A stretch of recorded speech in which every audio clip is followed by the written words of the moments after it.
Good morning to everyone. ಇವತ್ತು ನಾನು ಈ ನನ್ನ ವಿಡಿಯೋದಲ್ಲಿ ಮೆಡಿಕಲ್ ಮಾಡಬೇಕು ಅನ್ನೋ who are writing NEET exam 2026 ಅವರಿಗೆ, ಅಭ್ಯರ್ಥಿಗಳಿಗೆ ಮತ್ತು ಅವರ ಪೋಷಕರಿಗೆ, ಕ್ಯಾಂಡಿಡೇಟ್ಸ್ ಆ್ಯಸ್ ವೆಲ್ ಆ್ಯಸ್ ಪೇರೆಂಟ್ಸಿಗೆ ಒಂದು ಅವೇರ್ನೆಸ್ ಅಥವಾ ಬ್ರೀಫ್ ಇನ್ಫಾರ್ಮೇಷನ್ ಕೊಡಬೇಕು ಅನ್ನೋ ಉದ್ದೇಶದಿಂದ ಈ ವಿಡಿಯೋನ ಮಾಡ್ತಿದ್ದೇನೆ. ನ್ಯಾಷನಲ್ ಇಂಪಾರ್ಟೆನ್ಸ್, ರಾಷ್ಟ್ರೀಯ ಪ್ರಾಮುಖ್ಯತೆ ಪಡೆದಂಥ ಮೆಡಿಕಲ್ ಕಾಲೇಜುಗಳೆಂದರೆ AIIMS, all India institute of medical sciences. ದೇಶದೆಲ್ಲೆಡೆ ಸುಮಾರು 25 ಕಾಲೇಜುಗಳಿವೆ. ಅವುಗಳಲ್ಲಿ ಟಾಪ್ 5 to 10 ಒಳ್ಳೆ ಕಾಲೇಜುಗಳಿವೆ. ಈ ಟಾಪ್ 5 ಕಾಲೇಜುಗಳ ಬಗ್ಗೆ ನಾನು ಇವತ್ತು ನಿಮಗೆ ಇನ್ಫಾರ್ಮೇಷನ್ ಕೊಡ್ತಾ ಹೋಗ್ತೇನೆ. ನಾನು ಈಗಾಗಲೇ ಹೇಳಿದ ಹಾಗೆ ಈ ಏಮ್ಸ್ ನ್ಯಾಷನಲ್ ಇಂಪಾರ್ಟೆನ್ಸ್, ರಾಷ್ಟ್ರೀಯ ಪ್ರಾಮುಖ್ಯತೆ ಪಡೆದ ಸಂಸ್ಥೆಗಳಾಗಿರುವುದರಿಂದ ಇಲ್ಲಿ ತುಂಬ ಅನುಕೂಲತೆಗಳಿರ್ತವೆ. ನಿಮಗೆ ಇಲ್ಲಿ ಅಡ್ಮಿಷನ್ ಬೇಕು ಅಂದರೆ ಖಂಡಿತವಾಗಿಯೂ ನಿಮ್ಮ ನೀಟ್ ರ್ಯಾಂಕ್ ತುಂಬ ಒಳ್ಳೆಯದಿರಬೇಕಾಗ್ತದೆ. ಅಲ್ಲದೆ ಇಲ್ಲಿ ನೀವು ಪ್ರವೇಶ ಪಡೆದರೆ ನಿಮಗೆ ಅಡ್ವಾಂಟೇಜಸ್ ಏನಂತಂದರೆ, ಇಲ್ಲಿ ಮೆಡಿಕಲ್ ಎಕ್ಸ್ಪೋಜರ್, ಹಾಸ್ಪಿಟಲ್ ಎಕ್ಸ್ಪೋಜರ್ ತುಂಬ ಇರ್ತದೆ. ಲೇಟೆಸ್ಟ್ ಟೆಕ್ನಾಲಜಿ ಮತ್ತು ಟೀಚಿಂಗ್ ಫ್ಯಾಕಲ್ಟಿ ಉತ್ತಮವಾಗಿರುವುದರಿಂದ ನಿಮಗೆ ಲರ್ನಿಂಗ್ ಪ್ರೊಸೆಸ್, ನಿಮಗೆ ಎಲ್ಲ ಥರದಿಂದ ಎಕ್ಸ್ಪೋಜರ್ ಇಲ್ಲಿ ಸಿಗುತ್ತೆ. ಆದ್ದರಿಂದ ನಿಮಗೆ ನೀವು ಒಳ್ಳೆ ಡಾಕ್ಟ್ರಾಗಿ ಇಲ್ಲಿಂದ ಹೊರಗೆ ಬರಬಹುದು ಅಂತ ಅನಿಸುತ್ತೆ. ಇನ್ನು ಇಲ್ಲಿ ಮಾಡುವುದರಿಂದ ನೀವು ನೆಕ್ಸ್ಟ್ PG ಪೋಸ್ಟ್ ಗ್ರ್ಯಾಜುಯೇಷನ್ ನೀವು ಮಾಡಬೇಕು, ICT ಎಕ್ಸಾಮ್ ಬರೀಬೇಕು ಅಂತಂದರೆ ನಿಮ್ಗೆ ಅಡ್ವಾಂಟೇಜ್ ಆಗುತ್ತೆ. ಇಲ್ಲಿ ಕೆಲವು ಸೀಟುಗಳು ಯಾರು ಏಮ್ಸ್ನಲ್ಲಿ ಮಾಡಿರ್ತಾರಲ್ವ MBBS ಅವರಿಗೆ ರಿಸರ್ವೇಷನ್ ಇರುತ್ತದೆ PGಗಳಲ್ಲಿ ಕೂಡ. ಆದ್ದರಿಂದ ನೀವು ಏಮ್ಸ್ನಲ್ಲಿ ನಿಮಗೆ ಎಸ್ಪೆಷಲಿ ಉತ್ತಮವಾದ ನಾನು ಹೇಳಿರುವಂಥ ಕಾಲೇಜುಗಳಲ್ಲಿ ಕರ್ನಾಟಕದ ಅಭ್ಯರ್ಥಿಗಳಿಗೆ ಸೀಟ್ ಸಿಕ್ಕರೆ, ನಿಮ್ಮ ರ್ಯಾಂಕ್ ನೀಟ್ 2026ನಲ್ಲಿ ಉತ್ತಮವಾಗಿದ್ದರೆ ಖಂಡಿತವಾಗಿಯೂ ನೀವು ಇಲ್ಲಿ ಅಡ್ಮಿಷನ್ ತೆಗೆದುಕೊಳ್ಳಿ. ಮುಂದೆ ಹಲವಾರು ಅಡ್ವಾಂಟೇಜುಗಳಿರ್ತವೆ.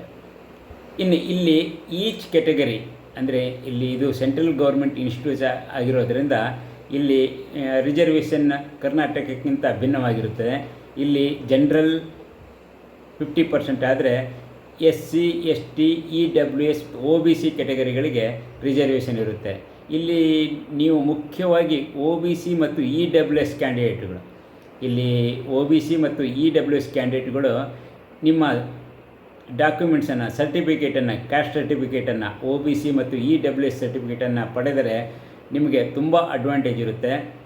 ಇಲ್ಲಿ ಕರ್ನಾಟಕದಲ್ಲಿ ಯೂಸ್ ಮಾಡುವಂಥ ಕೆಟಗರಿ ಸರ್ಟಿಫಿಕೇಟ್ ಅಂದರೆ 2A 2B ಅಥವಾ 3rd A 3rd B ಆ ಸರ್ಟಿಫಿಕೇಟ್ಗಳೆಲ್ಲ ಇಲ್ಲಿ ನೀವು ತೆಗೆದುಕೊಳ್ಳಬೇಕಾಗಿರೋದು OBC ಮತ್ತು EWS ಸರ್ಟಿಫಿಕೇಟ್ಗಳು. ಇವುಗಳನ್ನು ಎನ್ಕ್ಲೋಸ್ ಮಾಡಿದರೆ ನಿಮ್ಮ ಅಪ್ಲಿಕೇಶನ್ ಜೊತೆ ಕೌನ್ಸಿಲಿಂಗ್ ಟೈಮ್ನಲ್ಲಿ ನೀವೇನಾದರೂ ಪ್ರೊಡ್ಯೂಸ್ ಮಾಡಿದರೆ ನಿಮಗೆ ರಿಸರ್ವೇಷನ್ ಸಿಗುತ್ತೆ. ಕರ್ನಾಟಕದ ಅಭ್ಯರ್ಥಿಗಳು ಇದನ್ನು ನೋಡಿ, ಇಲ್ಲಿ ಕರ್ನಾಟಕದಲ್ಲಿ EWS ಕೆಟಗರಿ ಇಲ್ಲ. ಆದ್ದರಿಂದ ಯಾರ ಫ್ಯಾಮಿಲಿ ಇನ್ಕಮ್ 8 ಲಕ್ಷಕ್ಕಿಂತ ಕಡಿಮೆ ಇರುತ್ತದೋ, ಅಂದರೆ who are coming under general category, whose income is less than, family income is less than 8 lakhs, ಅವರು EWS ಸರ್ಟಿಫಿಕೇಟನ್ನು ಪಡೆಯಲಿಕ್ಕೆ ಎಲಿಜಿಬಲ್ ಇರ್ತಾರೆ. ಅವರು EWS ಸರ್ಟಿಫಿಕೇಟನ್ನು ಪಡೆದು ನೀವು ಎನ್ಕ್ಲೋಸ್ ಮಾಡಿದರೆ ಖಂಡಿತವಾಗಿಯೂ ನಿಮಗೆ ಏಮ್ಸ್ಗಳಲ್ಲಿ ರಿಸರ್ವೇಷನ್ ಸಿಗುತ್ತೆ ಮತ್ತು ಅಡ್ಮಿಷನ್ ಸಿಗುವ ಎಲ್ಲ ಅವಕಾಶಗಳಿರ್ತವೆ. ಅದೇ ರೀತಿ OBC ಅವರು ಕೂಡ, OBC ಅಂದರೆ ಸೆಂಟ್ರಲ್ OBC, ಎಲ್ಲಿ ಯಾರ್ಯಾರು ಯಾವ ಕಮ್ಯುನಿಟಿ ಬರ್ತಾರಲ್ಲ ಅಂಥ ಅಭ್ಯರ್ಥಿಗಳು OBC ಸರ್ಟಿಫಿಕೇಟನ್ನು, OBC NCL ಸರ್ಟಿಫಿಕೇಟನ್ನು ಪಡೆದು ನೀವು ಹಾಕಿದರೆ ನಿಮಗೆ ಇಲ್ಲಿ ಮೀಸಲಾತಿ ಸಿಗುತ್ತದೆ.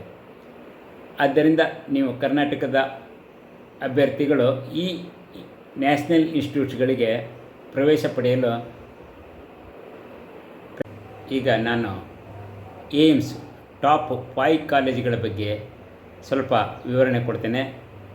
ಈ 5 ಕಾಲೇಜುಗಳು ಎಲ್ಲೆಲ್ಲಿವೆ ಮತ್ತು ಅವುಗಳ ಕಟ್ ಆಫ್ ಎಲ್ಲಿಗಿರ್ಬೋದು, ಅಲ್ಲಿ ಅಡ್ಮಿಷನ್ ಸಿಗಬೇಕು ಅಂತಂದರೆ ನಿಮಗೆ ನೀಟ್ 2026ನಲ್ಲಿ ಎಷ್ಟು ರ್ಯಾಂಕ್ಗಳಲ್ಲಿ ಇರಬೇಕಾಗ್ತದೆ ಅನ್ನೋದ್ರ ಬಗ್ಗೆ ಹೇಳ್ತೇನೆ.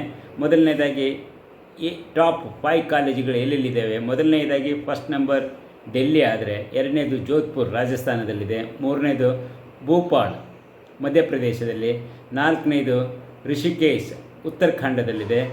ಇನ್ನು 5ನೇ ಟಾಪ್ 5th ಪ್ಲೇಸ್ನಲ್ಲಿ ಬರುವಂಥ ಭುವನೇಶ್ವರ್ ಅಂದರೆ ಒರಿಸ್ಸಾ, ಈ ರಾಜ್ಯದಲ್ಲಿ ಏಮ್ಸ್ ಇದೆ. ಈ 5 ಕಾಲೇಜುಗಳಲ್ಲಿ ನಿಮಗೆ ಅಡ್ಮಿಷನ್ ಬೇಕು ಅಂತಂದರೆ ನಿಮ್ಮ ರ್ಯಾಂಕ್ ಎಷ್ಟರೊಳಗಿರಬೇಕು ಅನ್ನೋದನ್ನು ಹೇಳ್ತೇನೆ. ನಿಮಗೆ ಜನರಲ್ ಮೆರಿಟ್ GM ಕ್ಯಾಂಡಿಡೇಟ್ ಆದರೆ ನಿಮಗೆ 1,000 ಒಳಗೆ ರ್ಯಾಂಕ್ ಇದ್ದರೆ ಮಾತ್ರ ಇಲ್ಲಿ ಸಿಗುವ, ಈ 5 ಕಾಲೇಜುಗಳಲ್ಲಿ ಸಿಗುವ ಅವಕಾಶಗಳಿರ್ತದೆ.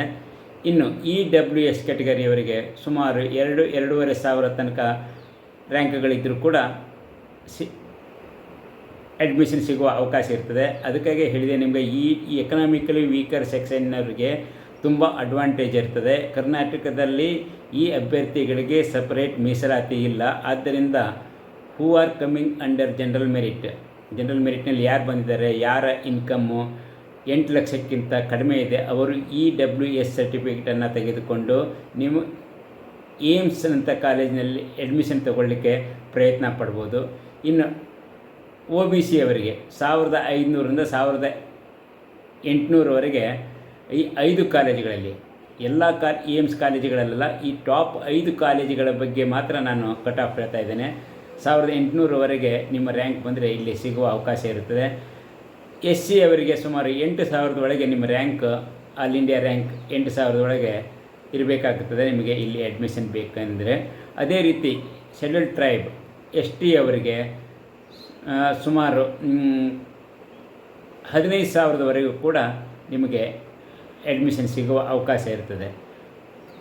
ಆದ್ದರಿಂದ ನೀವು ಯಾರ ರ್ಯಾಂಕನ್ನು ನೋಡಿಕೊಂಡು ಸ್ವಲ್ಪ ವೇರಿಯೇಷನ್ ಆಗ್ಬೋದು 2026ನಲ್ಲಿ, ಅವರು ಖಂಡಿತವಾಗಿ ಇಲ್ಲಿ ಪ್ರಯತ್ನಪಟ್ಟು ನೀವು ಅಡ್ಮಿಷನ್ ತೆಗೆದುಕೊಂಡ್ರೆ ನಿಮ್ಮ ಮುಂದಿನ ಮೆಡಿಕಲ್ ಎಜುಕೇಷನ್ ಖಂಡಿತವಾಗಿಯೂ ಬ್ರೈಟ್ ಫ್ಯೂಚರ್ ಸಿಗುತ್ತಂತ ಹೇಳ್ತಾ ನಾನು ಈ ವಿಡಿಯೋನ ಮುಗಿಸ್ತಾ ಇದ್ದೇನೆ. Thank you.